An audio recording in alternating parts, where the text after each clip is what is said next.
The stars were silent when the screaming began.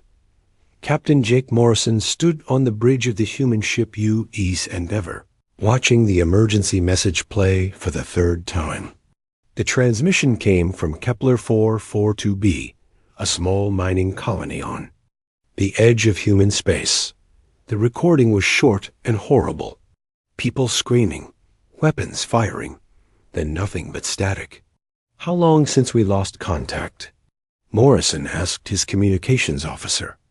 18 hours, sir," replied Ben Carter, a young man who had joined the crew only 6 months ago. His face was pale as he stared at the silent radio. Nothing since that last transmission. Morrison felt his stomach tighten. The mining colony had 300 people, families, children, good people who had traveled far from Earth to dig metals from alien soil and make a better life. Now they were silent. "What do we know about that system?" Morrison asked. Lieutenant Amy Rodriguez stepped forward. She was the ship's expert on alien life forms, and she had been studying reports from that part of space for weeks. The colony reported strange ships in the area last month. Big ships. Unknown design. They tried to make contact, but the ships ignored them. Morrison nodded. First contact with new alien species was always dangerous. Most aliens humans had met were peaceful. But not all. Some were hostile. Some were worse than hostile. "Sir," Carter said, his voice shaking slightly, "I've been monitoring long-range communications. There are stories coming from other systems. Stories about a species called the Vexkari." Rodriguez's face went white. "The Vexkari? I've heard whispers about them. Other aliens won't talk about them directly. They get scared when you mention the name. What do we know?" Morrison asked. Rodriguez pulled up files on her computer. "Not much. They're predators. Big ones. They don't trade. They don't negotiate. They don't make peace. They hunt. They conquer. They eat." Carter swallowed hard. "Eat, ma'am?" "Other intelligent species. They see every other race as food or entertainment. I've heard reports from 17 different star systems. The Vexkari arrive, they attack, they take prisoners for sport, then they move on to the next world." Morrison felt anger rising in his chest. He had seen war before, had fought in the border conflicts near Alpha Centauri. But this was different. This was not war between equals. This was slaughter. "How many species have fought them?" he asked. "All of them," Rodriguez said quietly. "The Zephyrians tried diplomacy. The Vexkari ate their ambassador alive on a live broadcast. The Corvan Federation sent their entire fleet. The Vexkari hunted them down one by one and turned it into a game." Commander Ryan Phillips, Morrison's second in command, had been listening quietly. Now he spoke up. "What about the Altarians? They have good weapons, good ships." Rodriguez shook her head. "Gone. The Vexkari didn't just kill them. They studied them first, learned their weaknesses, found out what scared them most. Then they used that fear against them." Morrison walked to the main screen and stared at the star map. Red dots marked the systems where the Vexkari had been seen. The dots formed a line pointing straight toward human space. "They're coming our way," he said. "It gets worse, sir," Rodriguez said. "I've been studying their patterns. They don't just attack randomly. They plan. They watch. They study each species before they strike. And they broadcast their hunts across the galaxy." "Broadcast?" Phillips asked. "Entertainment. Other species pay to watch. The Vexkari have turned fear into a business. They make money from the terror of their victims." Morrison felt sick. In all his years in space, he had never heard of anything so evil. Pirates stole cargo. Soldiers fought for land or resources. But the Vexkari killed for fun and profit. "How big are they?" he asked. 8 feet tall, natural armor, claws like knives. They're fast, strong, and smart. They evolved from pack hunters on their homeworld, but they act like lone predators when they hunt other species. Carter looked up from his station. "Sir, I'm getting more reports. The Vexcari were seen near the Proxima system 2 days ago. That's only 3 jumps from Kepler." Morrison closed his eyes. 3 jumps. In a fast ship, that was maybe a week of travel. The Vexcari were close. "What's our status?" he asked Phillips. "Full crew. Good supplies. Weapons are ready." "But sir, if the reports are true, we're not equipped for this kind of fight." Morrison understood. The Endeavor was an exploration ship, not a warship. They had some weapons, but they were designed for protection against pirates, not alien predators who hunted for sport. "Sir," Rodriguez said softly, "there's something else. I've been reading reports from survivors. The few who escaped the Vexcari attacks, they all say the same thing. The Vexcari don't just kill. They enjoy it. They take their time. They want their victims to be afraid. Fear makes it better for them," Carter added. "Like seasoning on meat." Morrison turned back to the star map. The red dots seemed to pulse like a heartbeat. Somewhere out there, the Vexcari were moving through space, looking for their next prey. And humans were next on their list. But the Vexcari had never met humans before. They had studied 17 different species, learned their weaknesses, and destroyed them all. They thought they knew everything about intelligent life in the galaxy. They were wrong. Humans were different. Humans had evolved on a world full of predators far more dangerous than anything the Vexcari had ever imagined. Humans had survived ice ages, plagues, and disasters that would have destroyed other species. Humans had learned to hunt everything. On their world, including the hunters themselves, the Vexcari thought they were the apex predators of the galaxy. They had never met a species that had spent 1,000,000 years learning to be afraid and then learning to fight back anyway. Morrison looked at his crew. They were scared, but they were ready. Humans had always been ready. "Set course for Kepler 442b. He ordered. "Maximum speed." "Sir," Phillips said, "what's the plan?" Morrison smiled grimly. "We're going to show the Vexcari something they've never seen before. Prey that fights back." The mining colony on Kepler 442b was a graveyard when the Endeavor arrived. Buildings lay broken and burned. Equipment was scattered across the rocky ground like toys thrown by an angry child. The air smelled of smoke and death. Warpack leader.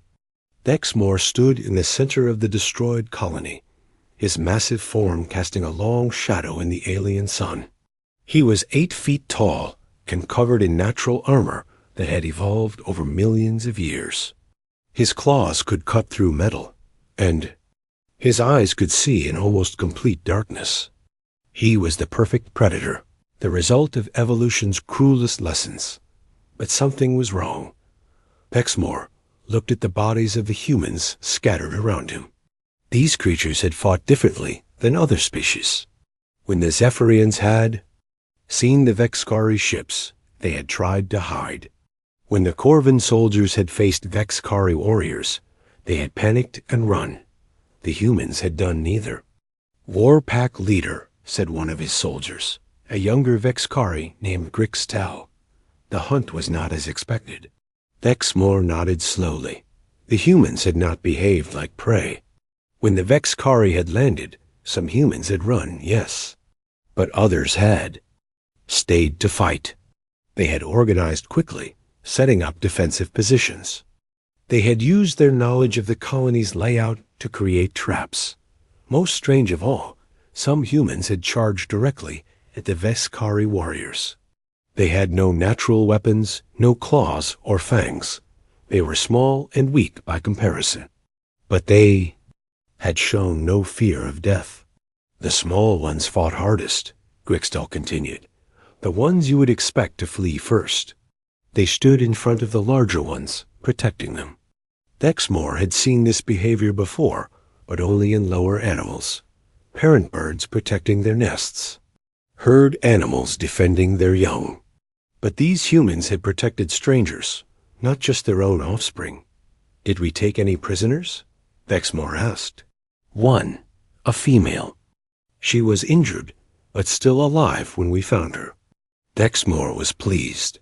Studying prisoners was how the Vexkari learned about new species. They would discover what these humans feared most, what made them suffer, what broke their spirit. Then, they would use that knowledge when they hunted the rest of the human worlds. The prisoner was being held in one of the few buildings that remained standing. Vexmore found her sitting on the floor, her hands bound behind her back. She was bleeding from a cut on her forehead, and her clothes were torn and dirty. Dr. Lisa Campbell looked up when the massive alien entered the room. She had been the colony's chief engineer, responsible for maintaining the equipment that kept 300 people alive on this hostile world. Now she was alone, surrounded by creatures that had killed everyone she knew, but she was not crying. She was not begging. She was watching. You are the leader, she said quietly, studying Vexmore's posture and bearing. The others defer to you. Your armor is more elaborate. Your weapons are better maintained. Vexmore was surprised. Prisoners usually screamed when they saw him, or they curled up in terror. This human was analyzing him like a scientist studying a specimen. You will tell me about your species, Vexmore said in broken English. The Vexkari had learned many languages during their conquests. Will I? Dr. Campbell tilted her head. What do I get in return? No prisoner had ever asked for a trade before. Vexmore felt confused. You get to live longer. That's not much of a bargain, she said. You're going to kill me anyway.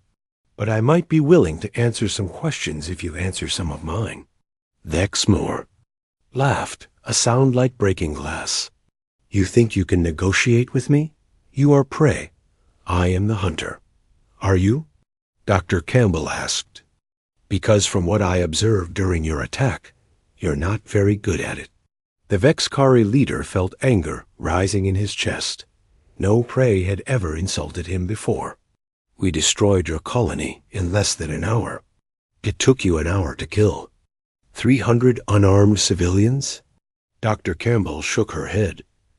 That's not impressive. That's embarrassing. Vexmore wanted to strike her down, but he controlled himself. Dead prisoners could not provide information. What do you mean? Your tactics are wasteful. You rely on fear and intimidation, but you waste time with theatrical displays. You could have destroyed us in minutes if you had focused on efficiency instead of showing off. The alien stared at her. No species had ever criticized Vexkari hunting methods before. You do not understand. The fear is part of the hunt. It makes the prey taste better, does it? Dr. Campbell leaned forward. Or does it make you feel better about yourself? Because from my perspective, you look like a species that evolved to hunt dumb animals and never learned to adapt. Vexmore felt something he had never experienced before. Doubt. This small, weak creature was talking to him like he was the inferior being. It was wrong. It was impossible. Your bone structure suggests you evolved from pack hunters, Dr. Campbell continued, her voice calm and analytical. But your behavior shows solitary predator instincts. That's a fascinating contradiction. Did your species lose the ability to cooperate effectively? Is that why you hunt alone now? The Vexkari leader found himself answering despite his anger. We are supreme predators. We need no cooperation. Really? Because it looked like your warriors were getting in each other's way during the attack. Poor coordination. No tactical communication. Each one trying to claim the best kills for individual glory. Vexmore realized she was right. The hunt had been messier than usual. His warriors had competed with each other instead of working together. But that was normal. That was how Vexkari hunted. You watch us, he said. "Why do you study your killers?" "Because that's what humans do," Dr. Campbell said simply. "We observe. We learn. We adapt. It's how we survived on our homeworld." "Your homeworld had predators?" "Our homeworld was full of predators. Things that made you look like a house pet. We learned to hunt them all." Vexmore laughed again, but this time it sounded forced. "You are small. Weak. You have no natural weapons." "No," Dr. Campbell agreed. "But we have something you don't have. We have each other. Did you notice how the humans fought? Even when they were dying, they were passing information to their friends, coordinating, working together." The Vexkari leader had noticed. It had been strange and inefficient from his perspective. Prey should focus on individual survival, not group tactics. "We also have something else," Dr. Campbell continued. "We have patience. We can wait. We can plan. We can learn from our mistakes and try again." "The dead cannot learn," Exmore said. "The dead can't," she agreed, "but I'm not dead. And neither are the billions of humans on other worlds. They're going to learn about you now. They're going to study your methods. They're going to figure out your weaknesses." "We have no weaknesses." Dr. Campbell smiled for the first time since her capture. "Everyone has weaknesses. Even apex predators. Especially apex predators. Because apex predators get comfortable. They get lazy. They stop evolving." She looked directly into Vexmore's eyes. "You've been the top of the food chain for so long that you forgot what it feels like to be hunted. But humans remember. We've always remembered." Vexmore felt a chill run down his spine. This prisoner was not acting like prey. She was acting like a predator who had been temporarily caught but was not defeated. "You cannot escape," he said, trying to reassert his dominance. "I don't need to escape," Dr. Campbell said calmly. "I just need to buy time. Because right now, somewhere in space, other humans are learning that you exist. And they're coming." For the first time in his life, Vexmore felt something that might have been fear. Admiral Kate Sullivan stood in the command center at Terra Nova Station, staring at the holographic display that showed the destroyed mining colony. The images were hard to look at. Burned buildings, scattered equipment, bodies of people who had died far from Earth. "How many?" she asked quietly. 297 confirmed dead," reported Colonel Danny Wright, head of Human Special Operations. 3 survivors found hiding in the underground tunnels. 1 prisoner taken by the aliens. Sullivan nodded. She had read Captain Morrison's report 3 times. The Vexkari were unlike any enemy humanity had faced before. They did not want territory or resources. They wanted to hunt and kill for entertainment. "What do we know about their capabilities?" She asked. Doc Wright activated another display. Morrison's crew managed to scan their ships before they left the system. The Vexkari have superior speed and firepower. Their individual warriors are stronger and faster than humans. They have natural armor and weapons. Weaknesses? "That's where it gets interesting," Wright said. Dr. Campbell managed to transmit some intelligence before she was captured. She's still alive and still sending data. Sullivan raised an eyebrow. "How?" She convinced them to keep her alive for questioning. But instead of just answering their questions, she started asking her. She's been studying them, learning their psychology." Wright pulled up Dr. Campbell's latest transmission. Her voice was calm but tired. "The Vexkari are not as unified as they appear. Their entire culture is based on individual dominance. They compete with each other constantly. Their leader, Vexmore, has to prove his worth every day or risk being challenged." "Go on," Sullivan said. "They're performers," Wright continued. "Everything they do is for show. They broadcast their hunts across the galaxy. Other species pay to watch. But that means they care more about looking impressive than being efficient. Sullivan understood immediately. They're not soldiers. They're gladiators. Exactly. And gladiators have different weaknesses than soldiers. They're used to fighting scared, panicked opponents.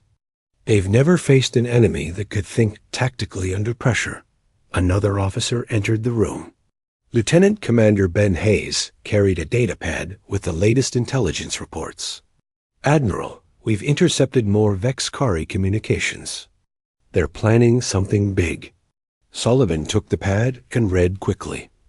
They're gathering more ships. This wasn't just a raid. They're preparing for a full invasion of human space. It gets worse, Hayes said. They're advertising it. Selling tickets. They expect to make a fortune broadcasting the destruction of humanity. Wright clenched his fists. They think we're going to be easy prey like the others. Maybe that's an advantage, Sullivan said thoughtfully. They're not preparing for a real war. They're preparing for a show. She turned to Wright. What do you recommend? We need to change their expectations. Every species they've fought so far has reacted predictably. They run, they panic, they beg for mercy. We need to do something different. What do you have in mind? Wright smiled grimly. We're going to give them a volunteer. Marine Sergeant Tony Martinez stepped forward. He was a veteran of 3 different conflicts, a man who had seen combat on 6 different worlds. He was also completely insane, according to his friends. I want to be captured, Martinez said simply. Sullivan stared at him. Explain. The Vexkari expect their prisoners to be terrified. They use fear as a weapon. But what if they captured someone who wasn't afraid? Someone who studied them instead of cowering? That's suicide, Hayes said. Maybe, Martinez agreed. But Dr. Campbell is proving that humans can survive Vexkari captivity by being useful to them. What if we had someone inside their organization who could gather intelligence and maybe even sabotage their operations? Wright nodded slowly. It could work, but you'd have to let them capture you without them knowing it was intentional. I can handle that, Martinez said confidently. Sullivan considered the plan. It was dangerous and probably crazy. But humanity needed intelligence about the Vexkari, and conventional methods were not working. Do it, she decided, while Martinez prepared for his mission. Other parts of the human military were mobilizing. Chief Engineer Susan Hayes worked with a team of scientists to develop new weapons specifically designed to counter Vexkari advantages. Their armor is organic, she explained to her team. It's grown, not manufactured. That means it has weaknesses that artificial armor doesn't have. The scientists tested different weapon types against samples of Vexkari armor recovered from the colony. Traditional bullets were not very effective, but certain frequencies of energy could disrupt the organic structure. What about their speed? Asked Dr. Pete Johnson, a weapons specialist. They're faster than us in short bursts, Hayes said. But they're not distance runners. Their muscle structure is designed for quick attacks, not sustained effort. Meanwhile, Captain Morrison continued his investigation of the destroyed colony. His crew had found something important in the ruins. A Vexkari communication device that had been damaged, but not destroyed. Can we decode it? Morrison asked his communications officer. Working on it, Carter replied. But sir, I'm already getting some information. The Vexkari don't use encryption. They don't think any other species is smart enough to understand their communications. Morrison felt a grim satisfaction. The Vexkari's arrogance was becoming their weakness. What are they saying? They're reporting back to their fleet commanders. Apparently, the human hunt was more difficult than expected. They lost 2 warriors and had to spend extra time tracking down the survivors. 2 warriors killed by untrained colonists? Yes, sir, and they're not happy about it. There's some kind of internal dispute about who's to blame. Morrison understood. The Vexkari were not used to losing anyone during their hunts. The fact that humans had killed even two of them was damaging to their reputation. Lieutenant Rodriguez joined the conversation. Sir, I've been analyzing the Vexkari behavioral patterns. They're extremely hierarchical. Status is everything to them. If we can damage their reputation, we can cause internal conflicts. How? We make them look weak. Every time they attack. U.S., we make sure the galaxy knows they took casualties. We broadcast their failures, just like they broadcast their successes. Morrison smiled. Turn their own tactics against them. Exactly. The Vexkari Empire is held together by fear and respect. If other species start to think the Vexkari are vulnerable, their whole system could collapse. Back at Terra Nova Station, Admiral Sullivan received a new transmission from Dr. Campbell. The message was short, but important. The Vexkari are afraid of something. Dr. Campbell's voice whispered through the static. They won't say what, but they keep checking their long-range sensors. They're expecting something to follow them. Sullivan frowned. What could the galaxy's apex predators be afraid of? Maybe us, Wright suggested. Maybe they've never had prey that fought back before. Maybe they're starting to realize that humans are different. Or maybe, Sullivan said thoughtfully, they're starting to understand that we're not prey at all. The first phase of humanity's response was beginning. The Vexkari had awakened something they did not understand. They thought they were hunting another weak species. Instead, they had found the one species in the galaxy that had learned to hunt the hunters. The real war was about to begin. Marine Sergeant Tony Martinez had been captured exactly as planned. The Vexkari found him alone on a small research station near the outer rim of human space. He put up enough of a fight to make it look real, but not enough to actually escape. Now, he sat in a cage aboard the Vexkari command ship, waiting for his interrogation to begin. Unlike Dr. Campbell, who had been kept on the planet, Martinez was being taken to the heart of the Vexkari fleet. The ship was enormous, built more like a palace than a warship. Everything was designed to impress and intimidate. The corridors were wide and dark, with sharp angles that created threatening shadows. The walls were decorated with trophies from conquered worlds, but Martinez was not impressed. He was studying. The ship had beautiful decorations, but poor defensive design. The corridors were too wide, making them hard to defend. The dramatic lighting created blind spots where enemies could hide. The trophy rooms were distractions that served no military purpose. This isn't a warship, Martinez muttered to himself. It's a theater. 2 Vexkari guards brought him to the interrogation room. The space was designed to terrify prisoners. Dark walls covered with weapons from defeated species. Bright lights that hurt the eyes. The smell of fear and death in the air got Warpack leader. Vexmore entered the room like a storm. His massive form filled the doorway, and his claws gleamed in the harsh light.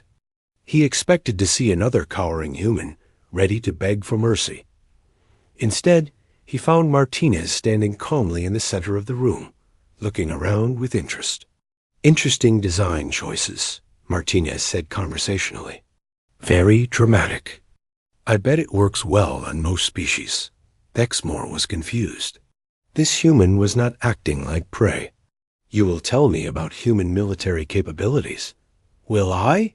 Martinez shrugged. What makes you think I know anything about that? You are a soldier. Your scars show combat experience. Martinez nodded approvingly. Good observation. Yes, I'm a soldier. But that doesn't mean I'm going to help you kill my own species. You will talk or you will suffer. Probably both, Martinez agreed cheerfully. But I'm curious about something. How many humans have you actually fought? Vexmore drew himself up proudly. We destroyed an entire colony. Miners and engineers, Martinez said dismissively. Civilians. How many actual human soldiers have you faced in combat? The Vexkari leader hesitated. The truth was none. The colony had been defended by security guards and brave civilians, but no real military personnel. I thought so, Martinez said. You know, there's a big difference between hunting sheep and fighting wolves. Before Vexmore could respond, alarms began blaring throughout the ship. Red lights flashed, and the ship shuddered as explosions echoed through the corridors. What is happening? Vexmore roared. A younger Vexkari burst into the room. Warpack leader, we are under attack. Human ships have surrounded the fleet. Vexmore stared in disbelief. Impossible. How did they find us? Martinez smiled. Oh, that's easy. I told them where you'd be. You have been our prisoner for 3 days. Yeah, and you never bothered to check if I had any implants. Martinez tapped his chest. Standard military tracking device. My people have been following your ship since you captured me. The Vexkari leader felt something he had never experienced before. He had been outsmarted by prey. On the bridge of the U.S. Endeavor, Captain Morrison watched the battle unfold. The human fleet was smaller than the Vexkari force, but they were fighting differently than any species the aliens had faced before. Damage report, Morrison called out. Minimal losses, reported Commander Phillips. The Vexkari ships are powerful, but poorly coordinated. They're fighting like individuals, not like a fleet, Morrison nodded. This was exactly what Dr. Campbell's intelligence had predicted. The Vexkari were used to hunting, not military combat. They competed with each other, even during battle. Lieutenant Johnson, prepare the boarding teams, Morrison ordered. Sir? Johnson looked confused. Boarding teams? We're not just here to fight them, Morrison explained. We're here to rescue our people, and to show the galaxy that the Vexkari can be beaten. The human boarding teams moved through the Vexkari ships like ghosts. They used the poor defensive design against their captors, moving through maintenance tunnels and service corridors that the aliens had ignored. Lieutenant Carl Johnson led the demolitions team into the command ship's engine room. The Vexkari had left it virtually unguarded, assuming no enemy could reach it. Plant the charges, Johnson whispered to his team. But don't detonate yet. We need to get our people out first. Meanwhile, Martinez was using the chaos of the battle to escape his cell. The Vexkari guards had run off to fight the attacking ships, leaving the prisoners unguarded. It was a mistake no human military would have made. He found Dr. Campbell in another part of the ship. She was weak from her long captivity, but still alert. About time, she said when she saw him. I was starting to think you people had forgotten about me. Never, Martinez replied, cutting her bonds. Can you walk? I can run if necessary. Did you bring backup? The whole fleet. And we're broadcasting this across the galaxy, just like the Vexkari broadcast their hunts. Dr. Campbell smiled grimly. Perfect. Time to turn the tables. The rescue should have been impossible.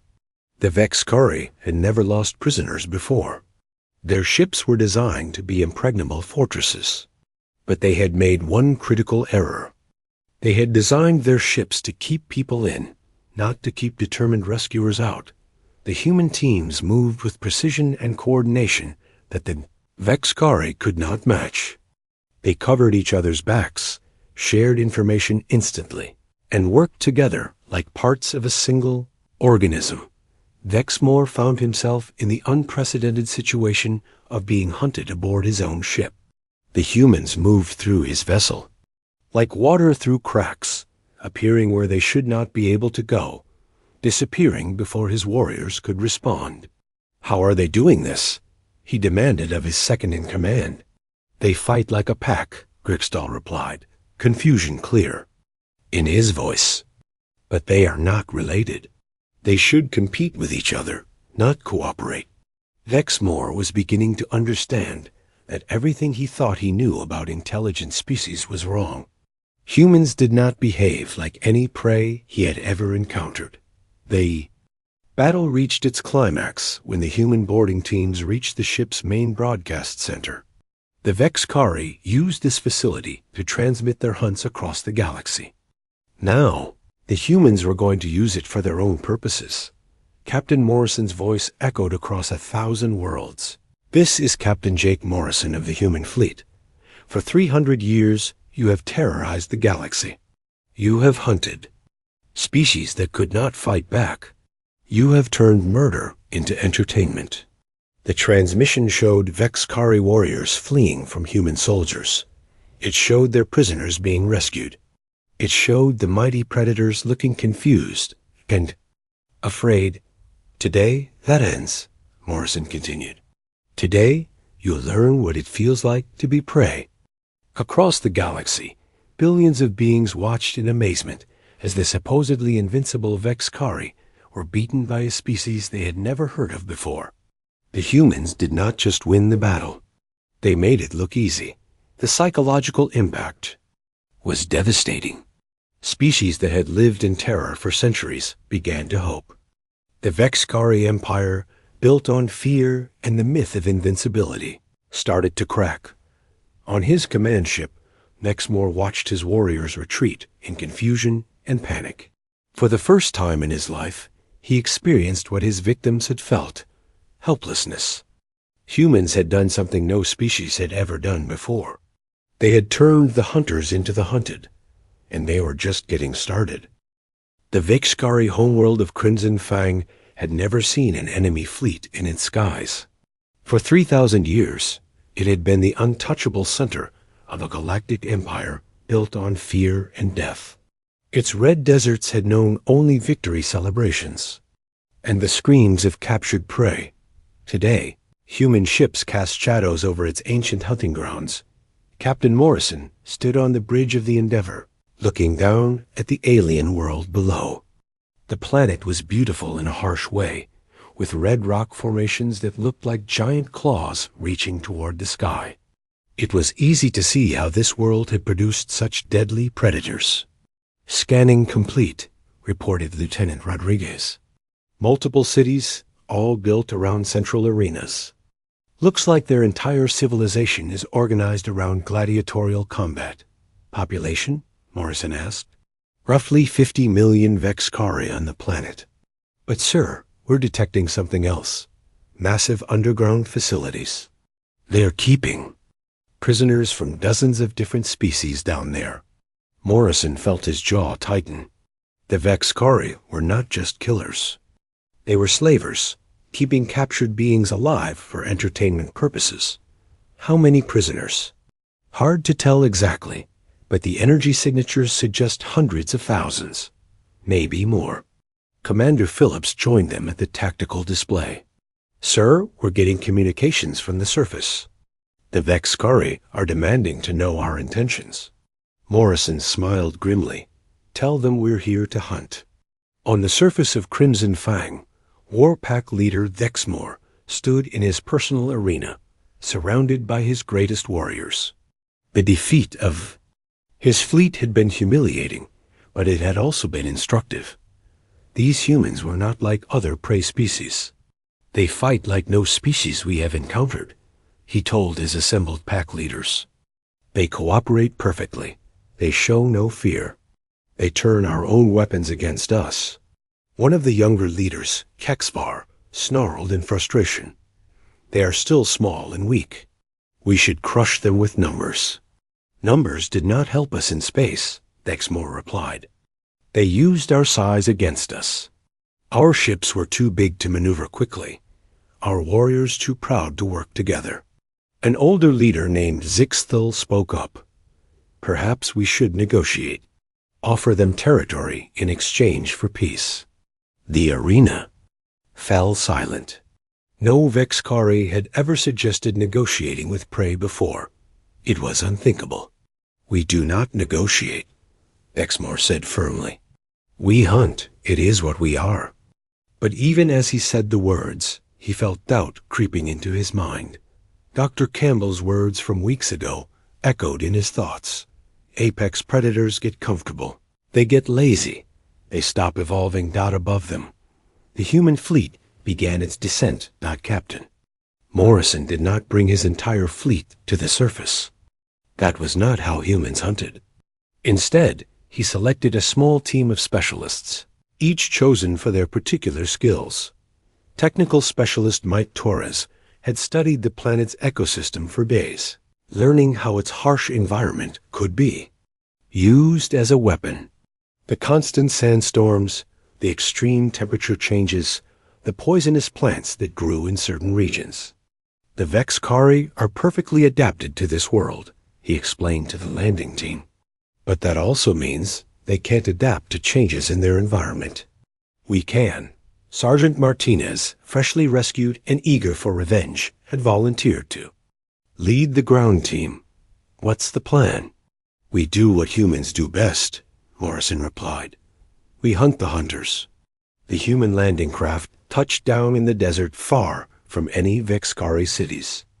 The team emerged wearing environmental suits designed for the harsh conditions, carrying weapons that had been specifically designed to counter Vexkari advantages. They did not march directly toward the cities.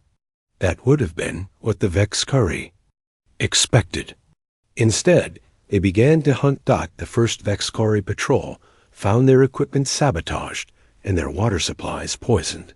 They tried to track the humans through the desert, but the humans knew how to move without leaving traces. Dr. Campbell, now recovered from her imprisonment, used her knowledge of Vexkari psychology to predict their movements.